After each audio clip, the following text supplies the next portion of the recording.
cerita di dalam cerita di kuburan banyak kan di hadisnya ketimbang di Qurannya. Nanti kita cara ini di mana, Bu? Cara ngiket-ngiketnya gimana? Adanya di mana? Kita pakai baju kayak begini, Pak, dimasukin atau kayak gimana? Atau pakai baju yang paling bagus yang kita punya, pakai kacamata, pakai apa? Pakai jam tangan kita masukin ke kuburan, atau ada caranya? Caranya dari mana? Nanti disolatin, cara sholatinnya kayak gimana? Habis itu ini macam-macam. Dikuburinnya lubangnya dari mana, Bu? Bikin lubangnya. Kenapa nggak kita bikin kayak orang Bali yang di atas itu, di atas tanah ya, di Kintamani, atau kayak Fir'aun bikin piramid, atau kayak di mana Toraja dimasukin ke goa. Kenapa kok kita bikin itu? Itu dari mana? Ada nggak di Quran, Bu? Nggak ada. Nggak ada cara bikin lubang kubur. Kalau kuburnya ada, ketika kisah anaknya Nabi Adam. Nanti bikin kuburannya mau model gini, Bu, atau mau model ini, atau mau model kayak gini, atau model ini, Bu, kuburannya, atau model Bruce Lee, atau model kuburan Cina, atau kayak Lady Di, atau kuburannya model gini, Bu, atau yang lagi modelnya kayak gini. Ini mau pilih kuburan model mana? Ini ada handphone, ada sepatu, ada botol. Jadi kita kan kalau mau ngikutin Rasulullah kan adanya jawabannya kan ada di sunnah, Bu, bukan ada di mana-mana, ada di sunnah. Nanti cerita kiamat gimana? Persiapan kita kiamat gimana? Di Quran banyak kiamat, di hadis juga banyak tentang kiamat. Di masyar Quran kan nggak banyak cerita. Nanti yang akan selamat siapa? Yang 7 kelompok yang bahagia di mahsyar siapa? Sabatun yuzilluhumullah yaumal la zilla illa zilluh. Itu tahunya dari mana? Kan dari hadis Rasulullah SAW. Nanti dihisab, di Quran ada, di hadis ada, di sirat, Bu. Ketika kita melewati jembatan Shiratal Mustaqim, ini kita yang mana? Alhamdulillah selamat. Ya jatuh. Ini ya baru selangkah jatuh. Ini hampir selamat, salah nyoblos besok nih, jatuh dia. Kalau nyoblosnya benar, selamat nih yang nyoblosnya benar nih. Nah, nyoblosnya benar adalah ini orang Islam. Kalau partainya saya nggak bakal ngomong, tapi harus orang Islam dan yang mementingkan Islam. Kalau enggak kita bakal jadi penghuni yang di sini nih, Bu nih. Ini yang nyoblosnya benar. Ini salah nyoblosnya. Ini kafir, nyata langsung dia. Ini orang ini nyoblosnya benar. Ini udah salah nyoblos doang ini. Masuk.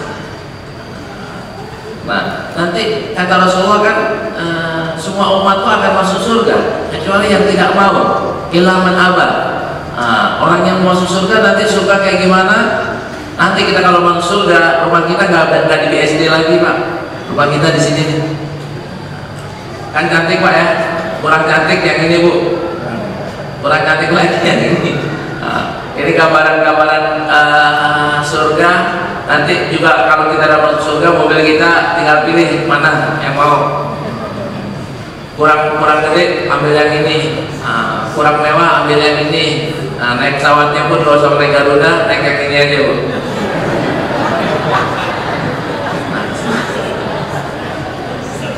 Nah, ini semuanya kan langkahnya melalui hadis. Nah, permasalahannya kan hadis itu banyak banget, Pak. Hadis itu banyak banget. Hadis itu kalau kita ngapal Quran ya, kita semuanya tahu Quran itu segitu dan nggak nambah-nambah, nggak kurang-kurang. Segitulah Quran. Semua kita punya Quran, bahkan ada yang punya 2, 3, 5 ya. Akan tapi saya nggak yakin bahwa yang ikut pengajian di sini punya kitab hadis. Saya punya Sahih Bukhari, emang Sahih Bukhari doang kitab hadis? Enggak. Saya punya Sahih Bukhari, Sahih Muslim, emang kitab hadis Sahih Bukhari, Sahih Muslim doang? Enggak. Masih ada kitab-kitab hadis lagi yang dikenal, ada Sunan Abu Dawud, Sunan Tirmizi, Sunan Ibnu Majah, Sunan Nasai, belum ada Musnad Ahmad, belum ada lagi Muwatta Imam Malik, belum lagi ada kitab Sunan Al-Kubra oleh Baihaqi, banyak sekali. Dan Imam Bukhari diceritakan hafal 600.000 hadis. Kita hafal berapa, Bu? Imam Ahmad hafal 1 juta hadis. 1 juta alfu hadis dengan sanadnya. Terus seorang hafiz dikatakan hafiz kalau hafal 300.000 hadis. 300.000 hadis. Kalau Quran kan 6.329 ya, 6 ribuan ayat. Kalau hadis untuk dikatakan hafiz 300.000 hadis. Itu dengan sanadnya. Nah kita ada nggak yang apa sanadnya? Apa sanadnya? Apa tolakul ilmi atau apa namanya mansana sunatan hasanatan? Apa yang tadi hadis yang tadi tentang sholat atau tentang wudhu, tentang asmaul husna? Akan tapi hafalnya tanpa sanad. Nah, hasil bagaimana, Bu? Bagaimana kita untuk akrab dengan hadis, bisa melihat hadis agak sedikit luas. Sekalipun kemampuan kita tidak seperti para ulama-ulama dulu. Kalau kita baca hadis ya, atau saya tanya ini, ibu-ibu udah ada yang khatam Quran, Bu? Banyak. Kalau Ramadan pasti khatamin Quran, maka 1 tahun tuh mungkin 2 kali khatam. Bapak-bapak gitu juga. Karena kalau saya tanya, udah ada yang udah khatam Sahih Bukhari? Belum. Bacanya aja belum khatam, apalagi hafalnya. Terus udah khatam Sahih Muslim, apalagi Sahih Bukhari belum, apalagi Sahih Muslim. Ini kan menjadi permasalahan tuh ya, permasalahan buat kita semua. Padahal kita membutuhkan Quran atau lebih membutuhkan hadis, kita akan mengatakan bahwa kita harus berpegang teguh pada Quran dan harus berpegang teguh pada hadis. Kita membutuhkan Quran dan membutuhkan hadis. Tapi kalau kita hitung-hitung,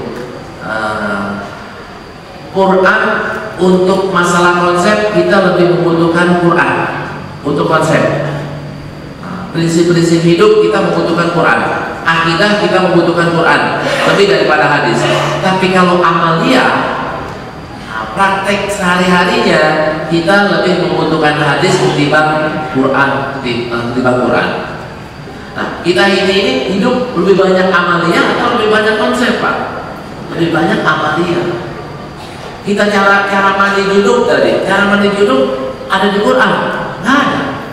Adanya di hadis. Cara wudhu dengan lebih sempurna di Quran ada cara wudhu ya, faghsilu wujuhakum wa aydiyakum. Akan tapi detailnya lagi ada di hadis. Kubur kan nggak ada di Quran, Pak. Masukin air ke hidung kan nggak ada di Quran. Yang lain lagi ada masuk masjid, adanya di mana? Tata cara sholat adanya di mana? Adanya di hadis Rasulullah SAW. Sedangkan kebutuhan kita akan hadis tinggi, akan tapi kedekatan umat dengan hadis rendah. Di kampus cari deh di kampus orang yang lulusan hadis yang dari Timur Tengah. Insya Allah nggak ketemu kecuali 3-4 orang, Pak, yang lulusan Timur Tengah. Cari orang yang ingin belajar hadis sangat sedikit orang yang minat untuk mengkaji hadis. Padahal kebutuhan hadis sangat tinggi. Dan ada hikmahnya, akhirnya Pak, gara-gara kurangnya ahli hadis, saya jadi diundang kemana-mana untuk mengisi hadis. Tapi itu bukannya manfaat ya. Itu seharusnya lebih banyak lagi orang yang mengkaji hadis. Nah, sebenarnya apa sih hadis kalau kita mau kaji lebih dalam lagi? Hadis itu kan definisinya, hadis adalah semua yang dinisbahkan kepada Rasulullah SAW, baik perkataan, perbuatan, persetujuan dan sifat baginda, juga yang dinisbahkan kepada sahabat dan tabi'in. Dulu belajar ilmu hadis susah, sekarang belajar ilmu hadis tinggal klik. Berarti sumber hadis siapa? Sumber hadis Rasulullah, sahabat dan tabi'in. Ini dalam ilmu hadis. Di Sahih Bukhari ada yang dari sahabat banyak, dari tabi'in ada, dari Rasulullah lebih banyak lagi. Berarti ini sumber hadis ini ada 3, bukan cuma Rasulullah, akan tapi sahabat juga sumber hadis, tabi'in juga sumber hadis. Cuma bedanya adalah kalau dari Rasulullah dikatakan marfu, kalau sahabat dikatakan mauquf, kalau tabi'in dibilang maqtu. Nanti nilai kekuatannya beda.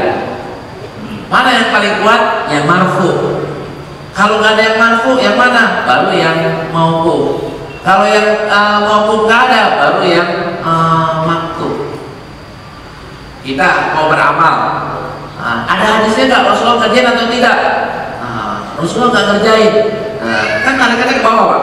Sahabat kerjain atau tidak? Bagaimana pendapat sahabat? Sahabat nggak ada, turunnya kan ke tabi'in.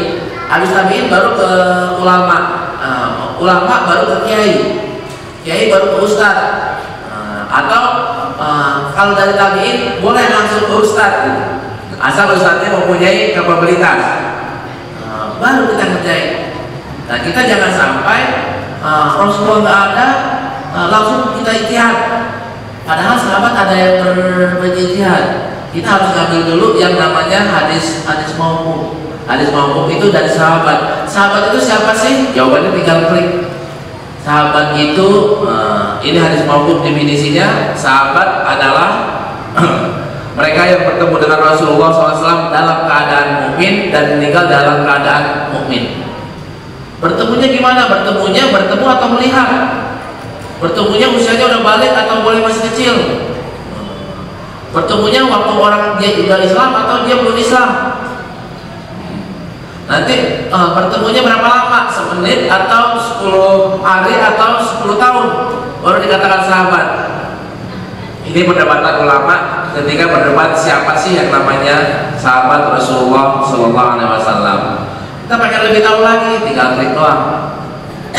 Ini sahabat dalam Al-Quran, ini keutamaan sahabat dalam hadis, ini faktor keutamaan sahabat karena mereka melihat Nabi dan hidup bersama Nabi SAW. Mereka adalah muridnya langsung Rasulullah, mereka dididik, diajar, dinasihati langsung oleh Rasulullah SAW. Ini faktor keutamaan sahabat. Ini keadilan sahabat seperti ini. Kalau pengen tahu sahabat lebih jauh lagi siapa-siapa aja, silakan buka buku ini.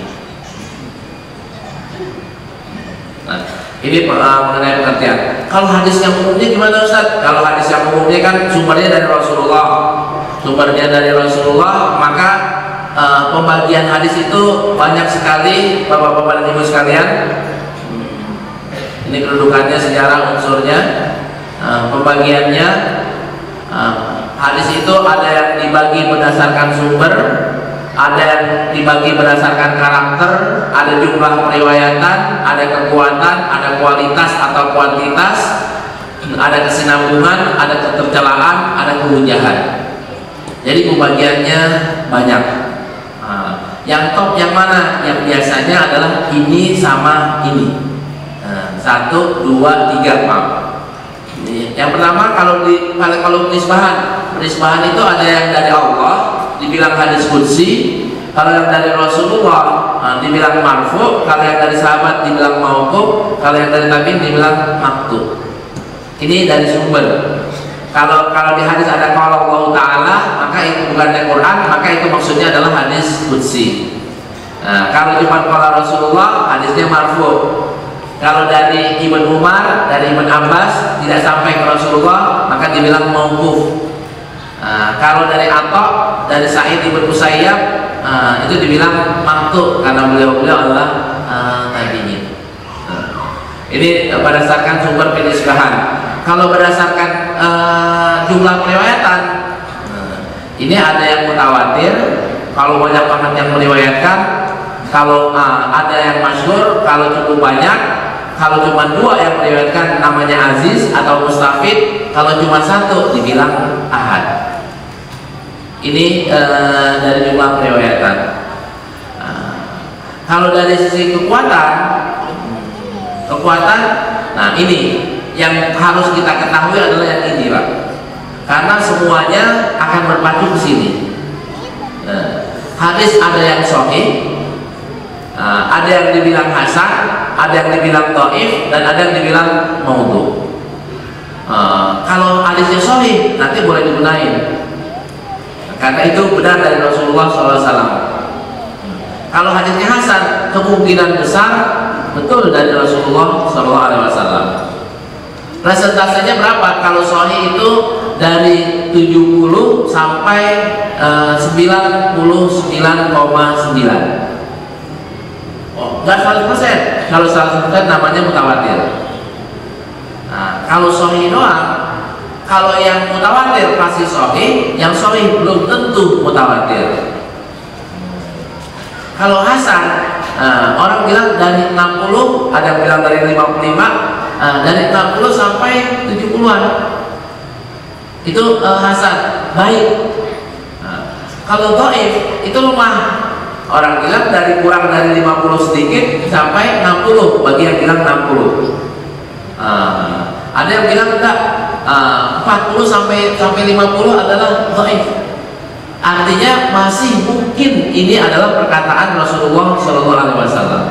Masih mungkin, atau mungkin. Kalau ini mungkin sekali, kalau ini kemungkinan besar adalah perkataan Rasulullah SAW. Akibatnya hadis sahih boleh digunakan, hadis hasan boleh digunakan, hadis dhaif boleh digunakan dengan syarat-syarat tertentu. Pakai syarat kalau hadisnya dhaif. Nah, kalau dhaif sekali nggak boleh. Nah, kalau palsu nggak boleh digunakan. Nah, gimana cara mengetahui hadis ini sahih atau tidak? Ini ceritanya panjang. Kalau untuk mengetahui dan sahih dan tidaknya, ini persyaratan utamanya harus itu perawi, ada unsur perawi. Perawi dilihat bagaimana keingatannya, dilihat nyambung atau tidak, dilihat hadisnya terhindar dari cacat atau tidak, dilihat lagi hadisnya janggal atau bertentangan atau tidak. Janggal dari sisi bahasanya, bertentangan dari sisi maknanya, baik dengan hadis yang lebih kuat atau bertentangan dengan Al-Quran. Ini unsur-unsur yang diteliti. Nah, ini untuk mengetahui ini butuh berapa kitab hadis? Ini untuk mengetahui ini butuh 50 kitab hadis. Nah, 50 kitab hadis ternyata kita di rumah satu pun cuma satu punyanya. Berarti kita nggak bisa menilai ini. Bahkan saya sempat sampai mengatakan kampus kelas UIN aja nggak bisa menilai ini secara sempurna, Pak, secara baik. Kenapa seperti itu? Yang pertama, yang dikategorikan sebagai penghafal hadis nggak ada. Di UIN seluruh Indonesia, bahkan di Indonesia semuanya nggak ada yang dikategorikan sebagai penghafal hadis yang hafal 300.000 hadis dengan sanadnya. Terus kalau nggak hafal hadis, kayak gimana dong kita mengetahui hadis? Pakai ilmu, bukan pakai hafalan. Pakai ilmunya ternyata belum ada di otak kita, adanya di buku. Nah, bukunya harus 50. Nah, 50 UIN belum bisa menyiapkan yang 50 buku itu. Di UIN baru ada 30 buku, kurang 20 lagi. Nah, karena itu pusat kajian hadis nambahin tuh, nyariin yang 10 lagi. Jadi pusat kajian hadis punya 40, masih kurang 10 lagi. Nah, sampai saya mengatakan bahwa perpustakaan yang ada di pusat kajian hadis jauh lebih lengkap dibanding perpustakaan UIN. Mau UIN Jakarta, UIN Bandung, UIN mana aja, kita lebih lengkap, Pak, untuk perpustakaan hadisnya. Walhasil orang-orang di kampus UIN manapun juga belum bisa menilai hadis secara independen. Banyakannya adalah kita masih menukil pendapat ulama. Kalaupun kita beristihad menyesuaikan hadis ini atau tidak, kemungkinan salahnya masih tetap ada. Yang gampangnya gimana Ustaz? Kalau ini kan susah. Yang gampangnya adalah mengambil dari sumber-sumber yang sudah menyatakan diri sebagai kitab sahih, atau mengatakan sumber saya hanya mengumpulkan kitab-kitab yang dapat dipertanggungjawabkan. Contohnya Bu, contohnya apa? Kita ngambil kitab Sahih Bukhari aja. Kita bacanya Sahih Bukhari. Kenapa kita baca Sahih Bukhari? Karena Sahih Bukhari, Imam Bukhari mengatakan saya menaruh hadis-hadis yang di sini semuanya sahih. Jaminan beliau mengatakan sahih, dan ulama sudah 1200 tahun sepakat, yang mayoritas ulama atau 99% ulama mengatakan ya di Sahih Bukhari semuanya sahih. Ada nggak yang mengatakan di Sahih Bukhari masih ada yang dhaif? Ada.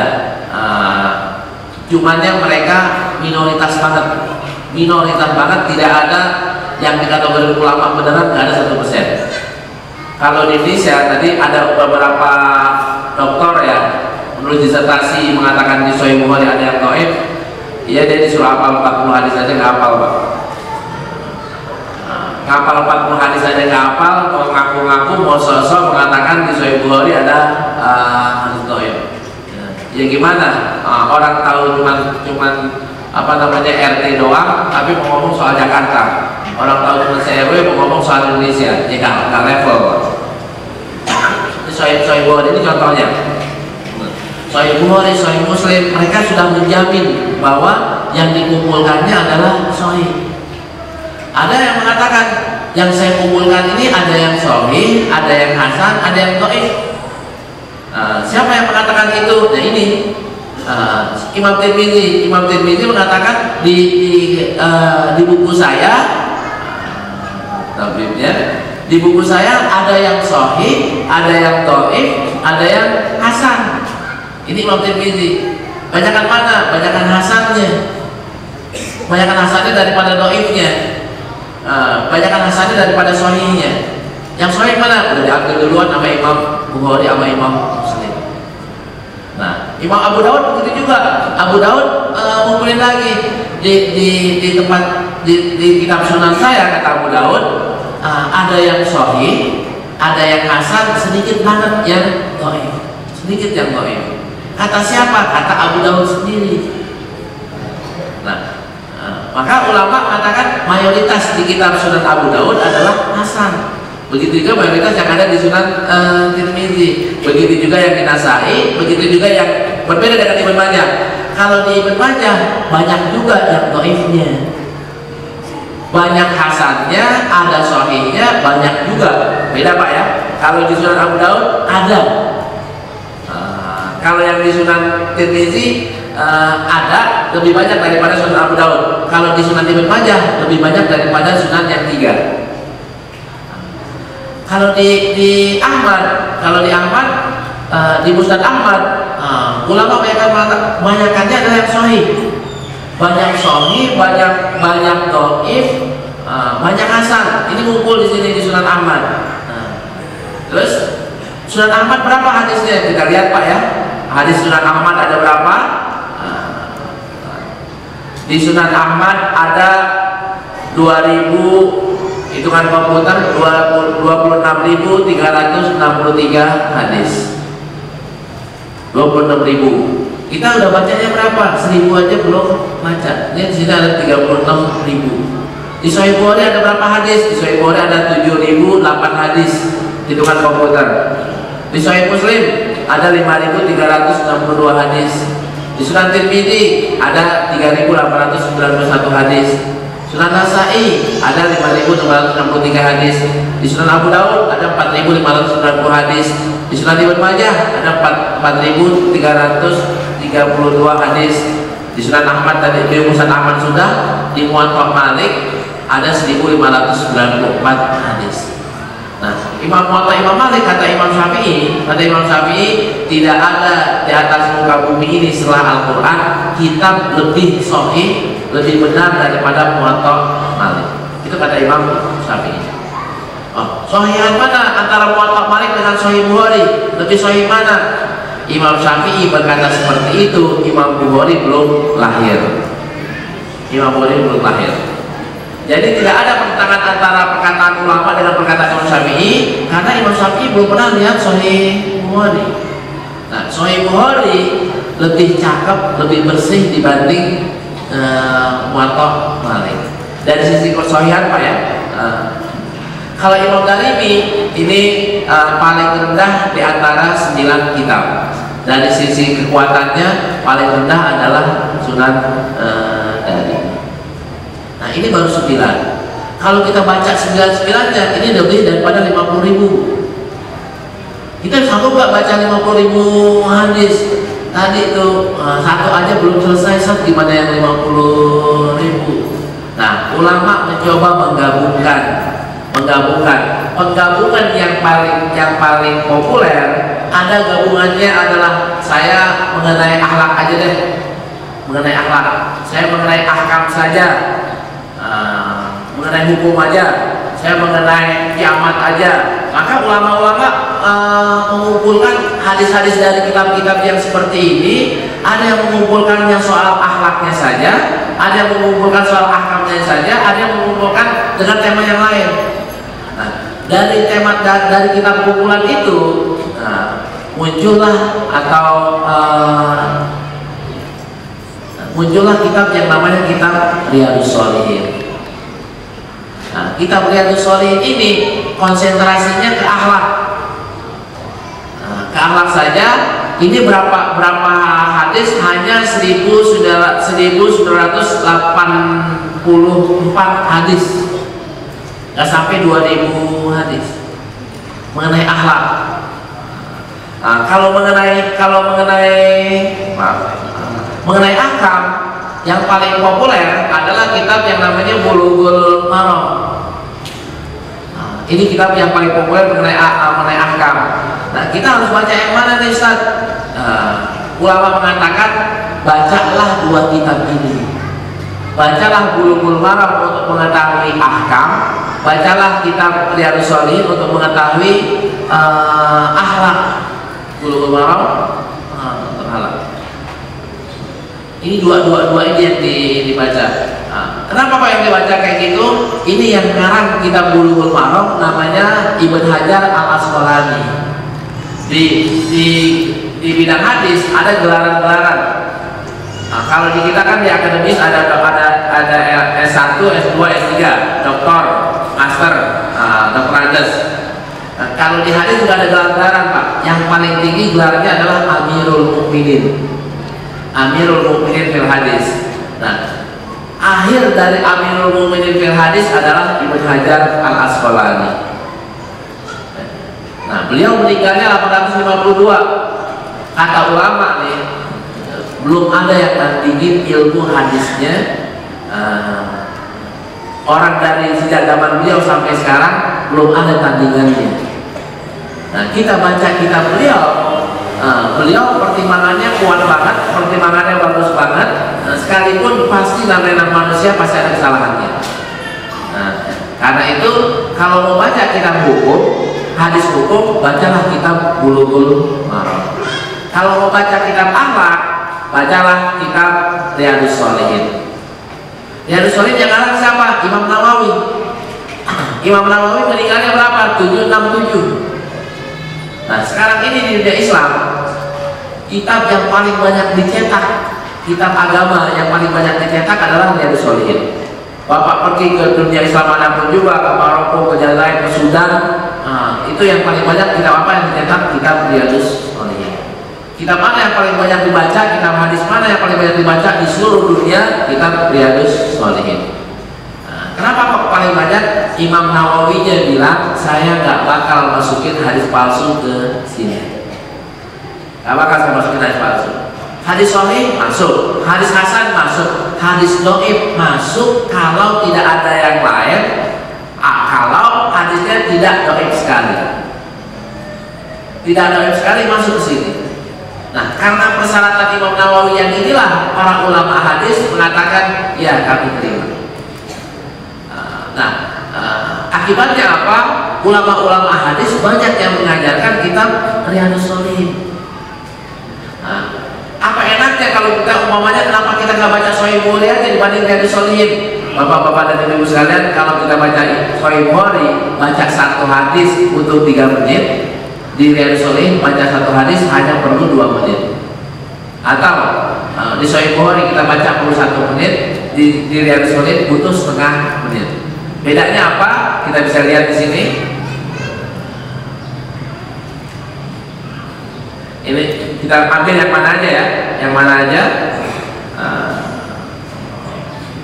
Yang ini, yang nomor 112, Imam Nawawi di kitab Riyadhus Shalihin bilangnya, An Abi Hurairah radhiyallahu anhu an Nabi sallallahu alaihi wasallam qala a'zarallahu ila mri'in akhara ajalahu hatta balagha 60 sanah, rawahu Bukhari.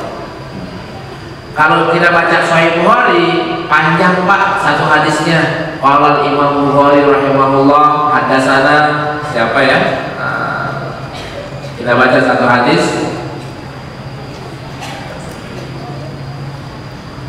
Hadatsana Muhammad ibn Salam qala akhbarana Yazid ibn Harun an Yahya an Musa ibn Uqbah an Quraib maula ibn Abbas an Usama ibn Zaid anna Rasulullah sallallahu alaihi wasallam lamma akhadha min Arafah adala ila Sya'bi faqada hajatahu wala Usama ibn Zaid faja'atu asubu alaihi wa yatawadda faqultu ya Rasulullah atusalli faqala al-musalla amamaka. Jadi pakai baca sanadnya panjang Pak. Sanadnya ada yang 4, ada yang 5, ada yang 7, ada yang 8, ada yang diulang-ulang pakai takwil. Walhasil butuh waktu setengah menit atau 1 menit. Kalau di Sahih Bukhari di Riyadhus Shalihin hanya ujungnya doang yang dibaca. An Abu Hurairah. Nah, bedanya lagi kalau di sini nggak ada rawahu Pak. Kalau baca kitab Sahih Bukhari nggak ada rawahu karena pakai sanad. Kalau baca di Riyadhus Shalihin ada rawahu. Rawahul Bukhari. Ini mau lihat silahkan aja lihat di Sahih Bukhari. Kalau yang di Sahih Bukhari nggak usah pakai lihat kemana-mana, lihat aja ini. Sahih atau tidak? Ente pada kenalin nih. Ini siapa nih? Ini siapa? Muhammad ibn Salam siapa? Yazid siapa? Yahya siapa? Musa siapa? Uqbah siapa? Quraib siapa? Ibn Abbas, Usama siapa? Ini meninggalnya di mana, rumahnya di mana, pergi ke sononya kapan, gurunya siapa-siapa aja, muridnya siapa-siapa aja. Itulah yang saya bilang 50 kitab. Ini gurunya siapa aja. Nah, kita untuk mengetahui ini panjang banget, sulit. Karena itu jarang orang yang mau belajar hadis karena konsentrasi hadis adanya di sini Pak. Ada di hadasana, di hadasana. Saya ngajar di Pasca UIN semester ini, Pasca UIN jurusannya di Rosan Islamiyah. Separuhnya adalah orang-orang yang ngambil jurusan hadis, ada 12 orangan. Nah, 6 orangnya atau lebih dikit itu jurusan hadis. Saya tanya para mahasiswa, mahasiswi, ada nggak yang hafal hadis dengan sanadnya? Nggak ada. Satu aja nggak. Satu aja nggak ada yang hafal dengan sanadnya. Tadi sebulan yang lalu atau 2 minggu, 3 minggu yang lalu lah, saya kasih kuliah umum di Pasca UIN Jakarta, ada 150-an orang. Saya tanya, ada nggak yang hafal hadis dengan sanadnya? Satu hadis aja deh, nggak ada. Tadi saya belum lama kuliah umum di Padang, saya tanya lagi, di jutaan hadis, ada nggak yang hafal hadis dengan sanadnya? Nggak ada Pak, satu hadis aja. Nah sekarang saya tanya di sini, ada nggak yang hafal hadis dengan sanadnya? Satu aja. Nggak ada juga. Kalau isinya banyak ya, kalau isinya banyak, matanya banyak, nah itu niatnya. Karena kita bacanya yang mana? Kita ngambilnya, kebanyakan orang sekarang ngambilnya yang ini Pak, ngambil bacanya kita Riyadhus Shalihin, bacanya kita Bulughul Maram, nggak baca Sahih Bukhari. Kenapa kok nggak baca Sahih? Ini Sahih Bukhari buat ustadz aja. Kita mah yang langsung udah janji tidak. Kita Riyadhus Shalihin. Karena itu saya mewasiatkan ya, di rumah kita di Quran ada pasti. Kalau kita hadis yang mana? Minimal di rumah ibu ada yang namanya kitab Riyadhus Shalihin, ada kitab Bulughul Maram. Itu minimal. Kitab Riyadhus Shalihin ini Imam Nawawi ngajaknya apa? Ayo kita jadi orang soleh. Nanti Allah masukin surga kalau udah jadi orang soleh. Kalau Bulughul Maram, ayo kita jadi orang pinter. Orang pinter kan jadi orang soleh. Orang soleh kan dimasukin surga. Kan gitu Pak. Ini metodenya beda. Kalau kita baca Bulughul Maram, kita akan berbeda pendapat dulu tuh Pak. Soalnya di Bulughul Maram ada yang sholat yang sini ada hadisnya, yang begini ada hadisnya. Yang mana yang benar? Tanya hadisnya. Uduknya 3 kali ada, 2 kali ada, sekali ada. Yang mana yang benar? 3-tiganya benar. Di Sahih Bukhari 3-tiganya ada di Sahih Bukhari, Pak. 3-tiganya di Sahih. Tinggal cara pikirnya kayak gimana? Kalau dipikir hadis, yang ngeriwayatin 3 siapa? Nah, yang ngeriwayatin 2 siapa? Ini sama-sama di Sahih Bukhari. Yang ngeriwayatin 1 siapa? Nanti dilihat dia bertemannya sama Rasulullah kayak gimana. Contoh ya, dalam sholat ada yang bilang begini, ada 3 riwayat, ada yang bilang begini. Mana yang lebih benar? Semuanya kemungkinannya benar kalau ada di Sahih Bukhari. Cuman paling banyak yang mana? Contoh yang gampang lagi, kalau bapak-bapak kita nih sholat sama Rasulullah hari Senin, Rasulullah kita lihat pakai baju putih. Kita bilang Rasulullah sholatnya pakai baju apa, Pak? Pakai baju putih, karena kita datangnya hari Senin. Hari Selasa ada orang lain si B datang hari Selasa, lihat Rasulullah pakai baju hitam. Dia bilang Rasulullah sholatnya pakai baju apa, Pak? Hitam. Hari Rebo pakai baju coklat. Yang C lihat Rasulullah baju coklat. Dia akan mengatakan di kampungnya Rasulullah sholat pakai apa, Bu? Pakai coklat. Yang benar yang mana, Bu? Coklat, putih atau 3-tiganya benar? Permasalahannya nanti adalah siapa yang riwayat. Kalau ada riwayat yang satu lagi tiap hari ketemu Rasulullah, bukan seminggu sekali, bukan tiap hari Senin doang. Tiap hari ketemu Rasulullah, dia akan mengatakan Rasulullah paling banyak pakai baju putih. Maka yang paling benar yang mana? Semuanya benar, tidak ada yang paling benar, tapi yang paling sering mana? Putih. Mana yang lebih sunnah? Yang merah, yang coklat jadi mubah, yang hitam jadi mubah, yang putih jadi sunnah. Bedanya dari mana? Siapa yang riwayatin? Orang mana dia? Nah, kalau misalnya di hadis, dia duduknya di sop berapa? Kalau sopnya di belakang sono, kelihatan nggak angkat tangannya? Ada. Cuma angkat tangan doang, karena yang paling belakang akan mengatakan Rasulullah sholat takbiratul ihram dengan mengangkat tangan, karena nggak kelihatan kemana ya angkat tangannya, nggak kurang jelas ya. Yang di sop yang kedua angkat tangan, agak lebih jelas. Yang pertama lebih jelas lagi. Pengetahuan kita adalah siapa sahabat-sahabat Rasulullah yang sholatnya di sop pertama, siapa yang di sop kedua, siapa yang di pojokan. Ketahuan Ustaz, disitulah ilmu rijal hadis, Pak. Di situ ilmu rijal hadis, siapa aja yang anak masjid, siapa aja yang bukan anak masjid. Anak masjid kan ketahuan ya, anak masjid selalu ada di masjid, selalu melihat Rasulullah. Kayak gini, Pak. Ada anak bin Malik atau Abu Hurairah atau siapa dari sahabat Nabi yang laki, ngomong soal mandinya Rasulullah. Apa Aisyah ngomong soal mandinya Rasulullah, beneran mana? Aisyah. Kenapa kok beneran Aisyah? Ini mandinya berdua, yang mana cuma denger doang. Iya kan? Nah, nanti ibu ketika baca Sahih Bukhari ada riwayat Aisyah bagaimana cara Rasulullah mandi secara detail. Kalau yang lain cuma mandi, tidak detail. Kalau detail-detailnya yang kayak begitu, yang tahu cuma orang-orang dalam doang. Nah, kita kritik hadisnya kayak gimana? Kalau dalam masalah yang kayak begitu, riwayat istri-istri Rasulullah jauh lebih kuat dibanding riwayat sahabat-sahabat Nabi, walau dia Abu Bakar, walau dia Umar. Karena masalahnya kayak gitu. Nah, ini diperlukan kritik hadis yang panjang ya. Nah, saya berusaha untuk menyatukan yang ini. Menyatukan yang ini lewat mana? Lewat ini Bu, lewat selangkah lagi Anda masuk surga, kajian tematis kitab Riyadhus Shalihin. Nah, di kajian ini saya berusaha untuk, ini semuanya hadis, ada 1400 hadis. Ini cara kita untuk masuk surga melalui hadis Rasulullah. Mulainya dari mana? Ini mulainya, kita bilang mulainya dari sini.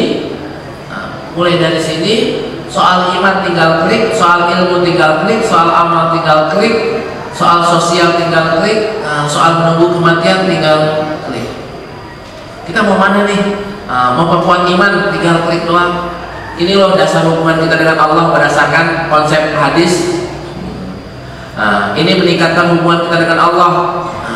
Meningkatkan hubungan kayak gimana? Kita mulainya dengan taubat. Taubat kayak gimana sih? Taubat itu bisa menghapuskan semua dosa. Allah membuka lebar-lebar pintu taubatnya. Yang benar, ada kan dosanya banyak. Enggak, Allah gembira kok. Anak malu, enggak, Allah tetap menerima. Kalau saya mau taubat kayak gimana? Sebaiknya taubatnya dilakukan tiap hari. Kok tiap hari? Rasulullah aja 70 kali. Oke deh, saya mau taubat. Kalau saya mau taubat, lapasnya kayak gimana? Ajarin dong. Klik, ajarin. Ini lapas taubat. Lapas yang lain ada nggak? Ini lapas yang lain. Lapas yang paling cakep mana? Ini Sayyidul Istighfar. Klik. Kalau ada tunda, batas akhirnya kapan? Ini batas akhirnya.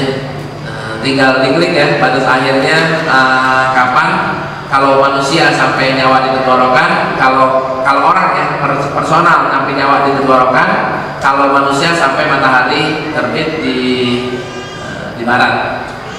Itu batasnya taubat. Mau apa lagi? Kenapa kita harus taubat? Tinggal klik doang di sini. Mulailah dengan taubat. Karena manusia selalu dosa dan harus beristighfar. Apa enaknya beristighfar? Tinggal klik.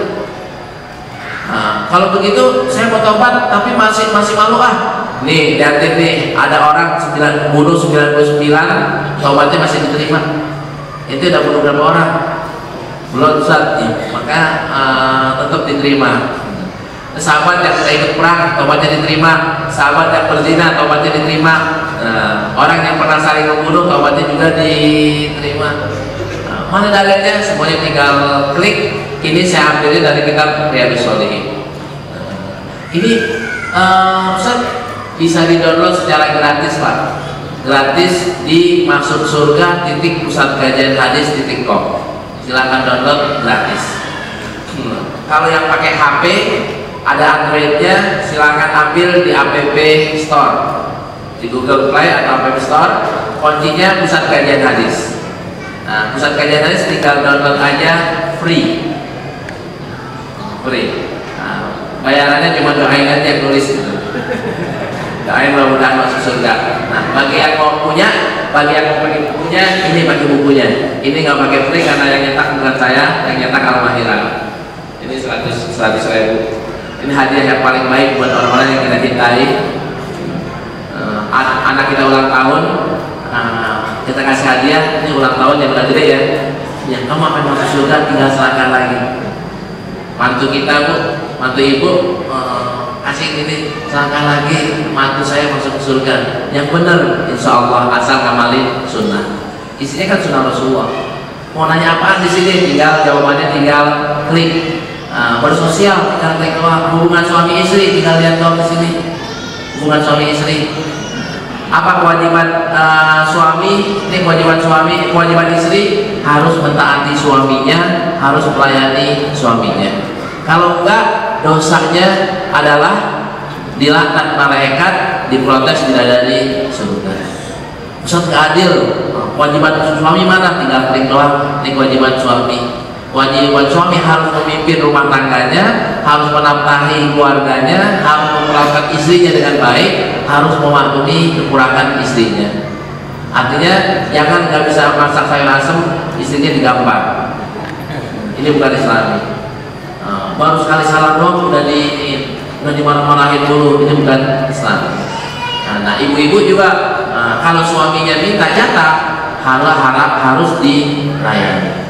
Jangan sampai minta jatah dibilang Pak lagi nggak PW, besok minta lagi ya Pak lagi low bed, besoknya lagi minta ya lagi remote Pak, besoknya lagi minta besok mau rapat orang tua murid.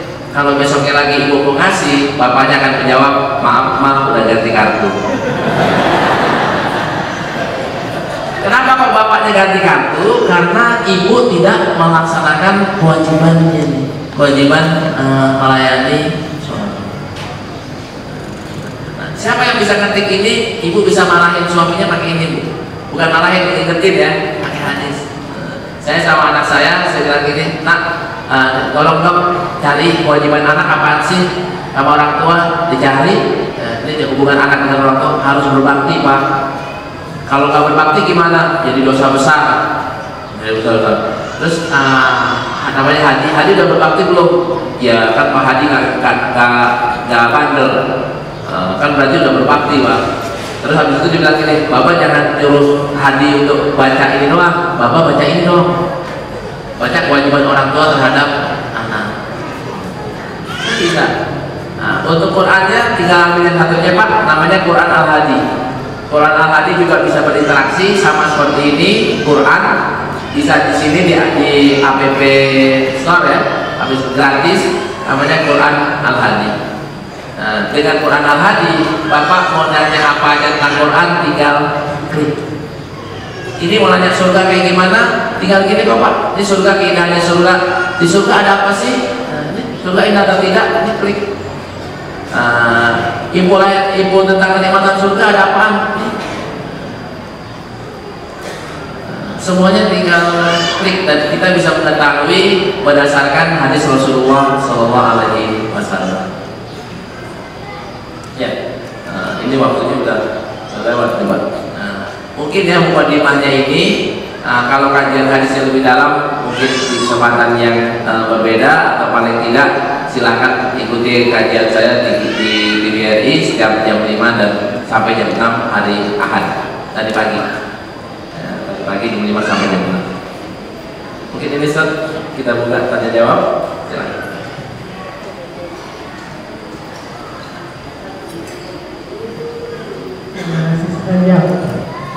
Assalamualaikum warahmatullahi wabarakatuh. Pak Ustadz yang disampaikan itu bagus sekali, karena namanya umumnya dicari-cari oleh umat muslim. Seringkali saya khawatir termasuk seandainya ada umat muslim yang berdiskusi soal hadis kemudian mengatakan tapi ini karangan seorang ulama besar. Tapi lahir sekitar tahun 1800-an beberapa ini ulama besar ini kemudian datang hadisnya. Dalam hati saya pribadi, saya lebih suka orang itu membuka buku hadis Bukhari Muslim yang asli saja daripada karangan orang lain. Misalnya tadi seperti buku-buku yang bagus itu apa?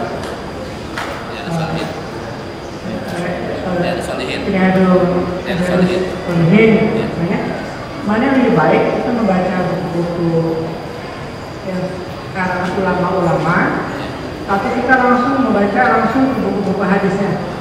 Itu karena kebanyakan di antara kita membaca buku-buku karangan orang lain. Kalau itu suatu saat di kereta saya berjalan dengan seorang perawat saya bilang ini tentang perkawinan. Setelah dia capek baca, saya bilang aku lihat bawahnya hadis dhaif. Ini tulis hadis dhaif semua.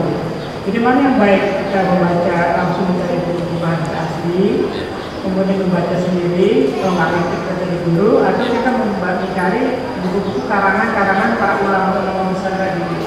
Assalamualaikum warahmatullahi wabarakatuh.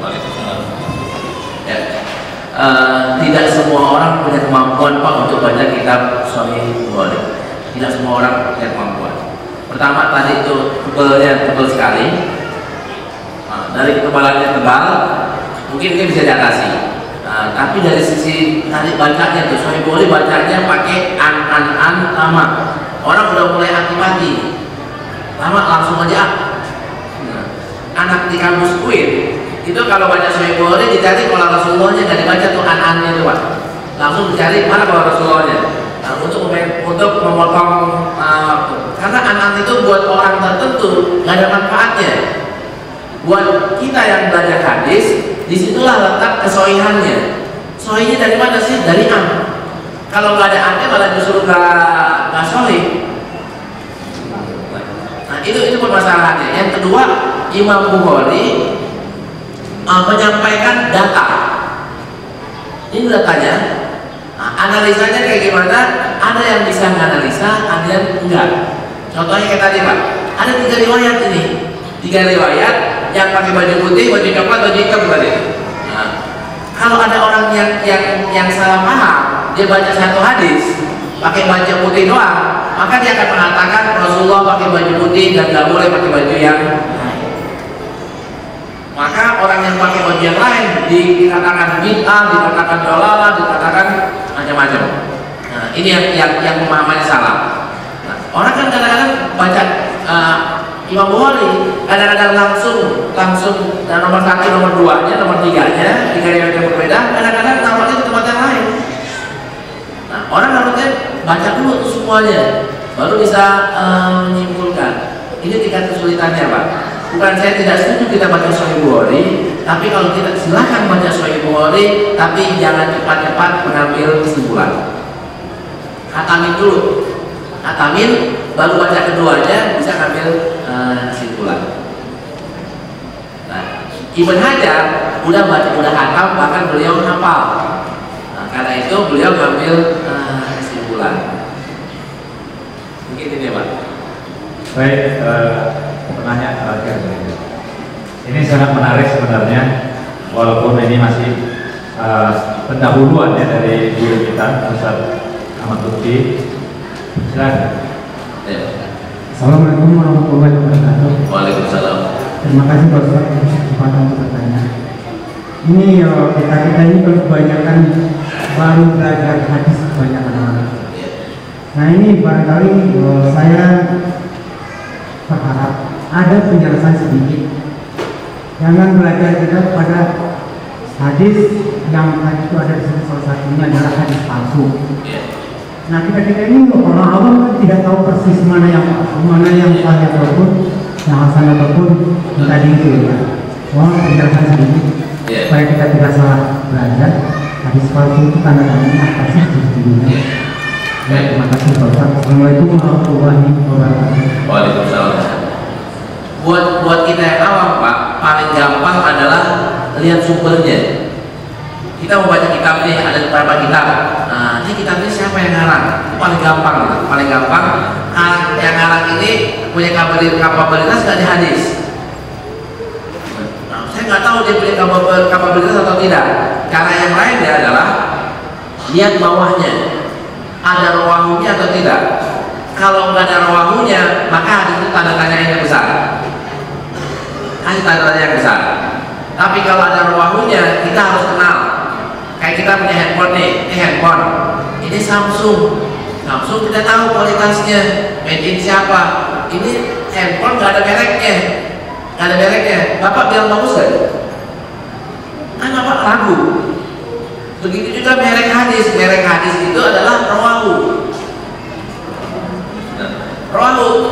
Bukhari, Imam Bukhari kayak kita made in Jepang gitu Pak. Nah, Imam Bukhari teliti banget. Ada imam yang nggak teliti, ada yang orang memasukkan hadis dengan cara bilang kalau Rasulullah. Gampang nggak cara memasukkan hadis? Gampang banget.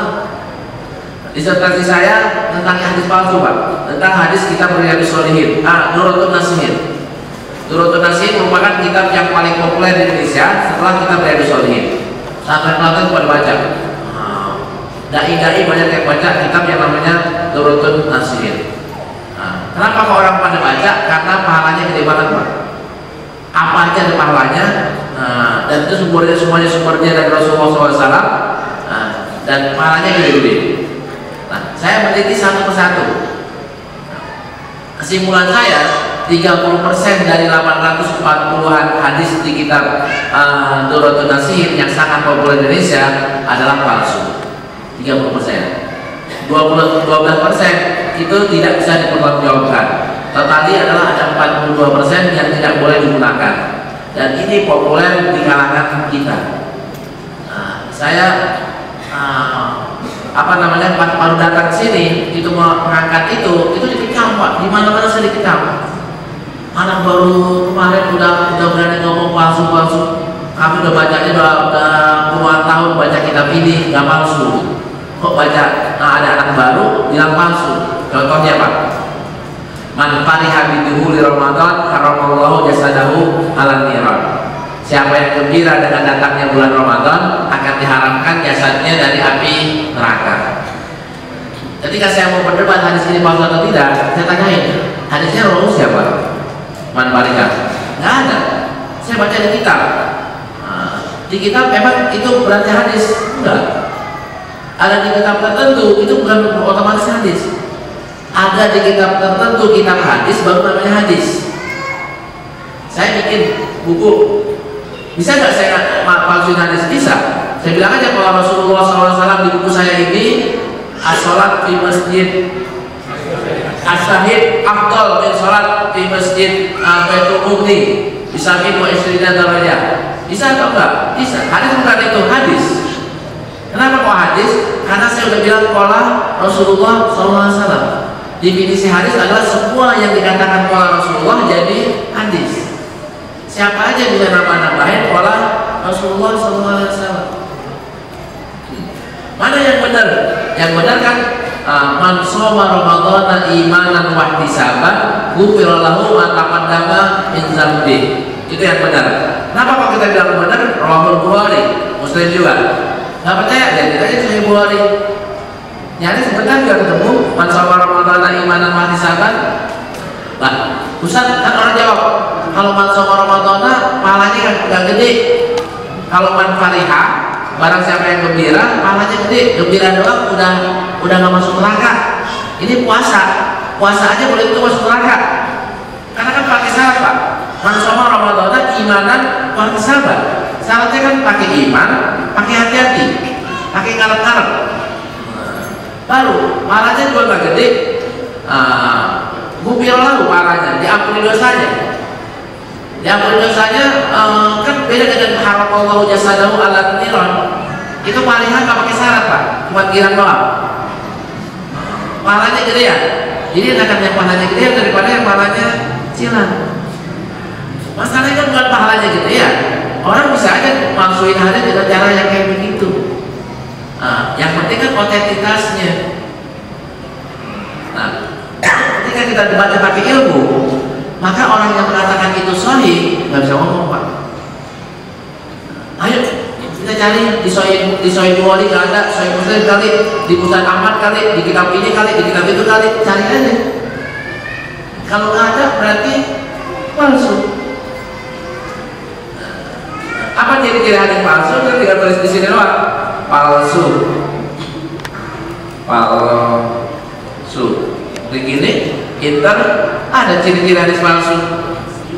Ciri-ciri hadis palsu, pahala yang besar untuk amalan yang kecil dan sederhana. Di bulan Ramadan, selain hadis yang tadi, ada hadis lagi yang lain. Hadis barang siapa yang sholat tarawih malam pertama pahalanya ini, malam kedua pahalanya itu, sampai malam ke-30 pahalanya. Malam keberapa sama dengan seperti yang diberikan kepada Nabi Ibrahim. Malam keberapa Nabi Musa, malam keberapa Nabi Isa, malam keberapa Nabi Muhammad SAW. Kesimpulannya, pakai hadis itu, kita yang sholat tarawih satu bulan penuh lebih hebat daripada Nabi Musa, Nabi Isa, Nabi Ibrahim, Nabi Muhammad SAW. Mungkin nggak Bu? Nggak mungkin. Kita jungkir balik, tiap hari sholat itu nggak bisa sama dengan level Nabi yang paling rendah. Apalagi Nabi yang kelas-kelas atas, Nabi Ibrahim, Nabi Musa, Nabi Muhammad. Nggak bakal kita nyampe sono Pak. Kita mau kayak gimana pun juga, mau pengurus 100 masjid juga nggak bisa Pak. Mau pengurus 100 yayasan juga, yayasan amal yatim piatu nggak bisa nyamain seorang Nabi. Apalagi cuma sholat 30 waktu doang, 30 hari bulan Ramadan. Tapi bukan berarti sholat tarawih nggak ada pahalanya. Ada. Mana pahalanya di hadis yang sahih? Man qoma ramadhana imanan wa ihtisaban ghufira lahu ma taqaddama min dzambi. Itu